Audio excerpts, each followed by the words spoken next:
तो अभी हम बात करेंगे बिटकॉइन के बारे में कि इतने फॉलिंग मार्केट में भी मैंने बिटकॉइन को क्यों बाय किया और उसके पीछे रीज़न क्या है। थोड़ा सा लोड होना, हाँ, इसके पीछे रीज़न क्या है, ये सारी चीज़ें हम अभी बात करेंगे। पर उसके पहले मैं आपको दिखा दूँ कि मैंने बिटकॉइन में प्रॉफिट कमाया करके। मैं 1 मिनट में आपको पीएनएल दिखा देता हूँ।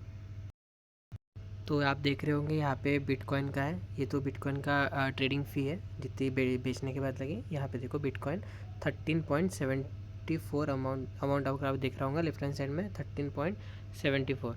तो अभी वॉलेट बैलेंस तो $286 ही है, बट अभी यहाँ पे दिख रहा होगा अमाउंट ऑफ $13.74 का प्रॉफिट। इतना ही प्रॉफिट क्यों कमाया? क्योंकि अभी वैसे भी मार्केट फॉल पे है, तो बहुत नंबर ऑफ़ बायर्स बाइंग कम आ रहे हैं, इसीलिए छोटे छोटे प्रॉफिट ले रहे हैं अभी अपन। ये आप देख रहे होंगे $13.74। मैं आपको अभी चार्ट एक्सप्लेन करता हूँ। तो मैं यहाँ पे बिटकॉइन पे आ गया, तो मैं आपको 1 मिनट में चार्ट एक्सप्लेन करता हूँ। एक्चुअली ना, अगर आप इसको मंथली टाइम फ्रेम में देखते हो तो यहाँ पे अच्छा खासा यहाँ पे देख रहे होंगे। 1 मिनट हुआ, हाँ, यहाँ पे देखो, यहाँ से रिवर्स हुआ, यहाँ से रिवर्स हुआ। तो मुझे भी लगा था कि यहाँ से भी रिवर्स ही होगा, इसीलिए मैं पहली बार उसी टाइम फ्रेम में उसी चीज़ को देख रहा था कि यहाँ से रिवर्स होगा करके। मैं आपको अभी वीकली में दिखा देता हूँ। वीकली में भी वही हाल है। 1 मिनट, ये देखो, वीकली में भी यही हुआ था कि यहाँ से रिवर्सल आ गए थे, आप दिख रहे होंगे। तो मैंने ये भी सोचा था कि ये थर्ड जगह है, यहाँ से भी रिवर्स आ ही जाएगा करके। इसलिए मैं यहाँ तक के आने के बाद, यहाँ से यहाँ तक के तो मैं बेरिश था पूरा, पर यहाँ पे आने के बाद मैं पूरा बुलिश हो गया था।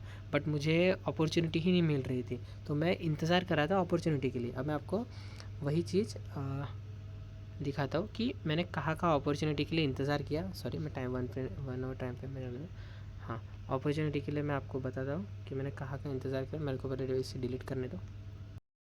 तो सबसे पहले मैंने यहाँ पे इंतज़ार किया एक्चुअली। यहाँ पे इंतज़ार ऐसे किया था कि मैं ऐसा नीचे आएगा, फिर यहाँ पे ऐसा होगा, फिर ये थोड़ा सा नीचे जाएगा, फिर ऊपर जाके ये ऐसा कंटिन्यू करेगा। ये मेरा पूरा प्लान था, बट यहाँ पे ऐसा स्ट्रक्चर ने काम किया ही नहीं। वो सीधा नीचे आया और नीचे से लोअर लो लगाते हुए नीचे चला गया। इसीलिए यहाँ पे मेरा स्ट्रक्चर फेल हो गया, तो मैंने बाय किया ही नहीं। और दूसरी बार मैंने बाय करने का सोचा है इस ब्रेकआउट पे। मुझे क्या लगा कि ये अभी ऐसे कंसोलिडेट हो रहा है, फिर ये नीचे गिरेगा और फिर ये हायर हाई बना के ऊपर जाएगा। तो मुझे इस हायर हाई पे बाय करना था। एसएल यहाँ पे रहता और इसके बाद 1:2 1:3 का वो टारगेट होता। बट ऐसा भी कुछ हुआ नहीं। वो हुआ इस तरीके से कि अब वो नीचे, 1 मिनट में आपको डिलीट करके देता हूँ। ये नीचे आया, ये लोअर लो बनाया, ऐसा लोअर लो बनाया, नीचे आया, फिर ऐसा वर्क करके वो कंटिन्यू चला गया, मतलब लो तोड़ के कंटिन्यू चला गया। इसलिए फिर मैंने यहाँ पे भी बाय का कोई ऑप्शन मिला ही नहीं। थर्ड टाइम मुझे यहाँ पे मैंने इंतज़ार किया और इसी सेटअप को मैंने सोचा कि इसी सेटअप को ब्रेकआउट फेलियर की तरह भी आ सकता है। जैसे ये सेटअप, अगर ये ऐसा नीचे आने के बाद अगर ये कंसोलिडेट करके ऊपर जाता है तो भी ये ब्रेक डाउन सेटअप है इसका, इसका ब्रेकआउट फेल्यूर करके आएगा। तो ऐसा मैंने सोचा, तो इसीलिए इस चीज़ को मैं ध्यान में रखा। इसीलिए मैंने सोचा कि इसको बाय ही करना है यहाँ पे करके। तो मैंने यहाँ पे ट्रेंड लाइन निकाली, ऐसी करके ऐसी ट्रेंड लाइन निकाली और मैं इंतज़ार करता रहा कि ये एकदम माइन्यूट इसमें बाइंग आ जाए, मतलब ऐसे हाँ, ये ज़ोन में चला जाए। और लिटरल वो कई घंटों से उसी ज़ोन में था, इसीलिए फिर मैंने इसके ऊपर बाय किया। मैं आपको बता देता हूँ।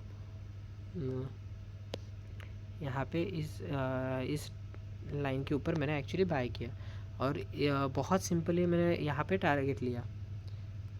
यहाँ पे एक्चुअली टारगेट लिया, ये टॉप पे ही टारगेट लिया था अभी, मतलब टॉप पे, मतलब ये जाएगा ऊपर।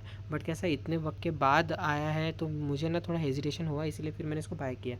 अभी मेरा ऐसा नहीं कि मैंने बिटकॉइन को छोड़ ही दिया अभी, मतलब सॉरी, छोड़ दिया मतलब अभी बाय नहीं करूँगा या फिर टारगेट आ गया तो ये नहीं करूँगा। मेरा अभी आगे का प्लान ये है कि इसको मैं कंसोलिडेट होने दूँ कुछ वक्त के लिए। एग्जाम्पल के तौर पर ये अगर अभी ऐसा आया, यहाँ पे ऐसा अपन डालें और ये अगर अभी ऐसा आया, ऐसा कंसोलिडेट होते हुए ऐसा गया तो फिर मैं यहाँ पे बाय करूँगा, बिकॉज ये कंसोलिडेशन बहुत स्ट्रांग है। फिर भी मैं उतना ही टारगेट लूँगा जितना अभी लिया है, क्योंकि कैसा है ना, कंटिन्यू बिटकॉइन गिर रहा है, तो ये सडनली अप नहीं जाता, ये पहले कुछ हडल को फेस करेगा, उसके बाद अप जाएगा। तो ये हडल, कोई भी हडल आ सकता है, कोई कितना भी जा सकता है। अब मुझे नहीं पता, मतलब basically nobody can predict the market. तो उसी के हिसाब से कैसा हो सकता है कि इस हडल पे ये रुक जाए, इस वाले हडल पे रुक जाए, हो सकता है कि इसको फुल फोर्स के साथ ब्रेक करके इस हडल तक चला जाए ये वाला। So nobody nose the market, but मुझे ना अभी टारगेट लेके निकलना है, क्योंकि यहाँ पे मैं होल्ड नहीं कर सकता, क्योंकि फॉलिंग मार्केट है। तो यही मेरा पूरा प्लान है, इसके का मैं इंतज़ार कर रहा हूँ अभी। और ये अभी आज सुबह की ही बात है, टारगेट हिट हुआ सुबह 10-11 बजे की बात है।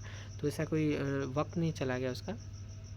तो यही है पूरा आज का प्लान, और यही है मैंने बिटकॉइन को क्यों बाय किया। कुछ और रहा अपडेट तो मैं आपको कुछ और रहा तो फिर मैं आपको अपडेट करता हूँ। Thank you.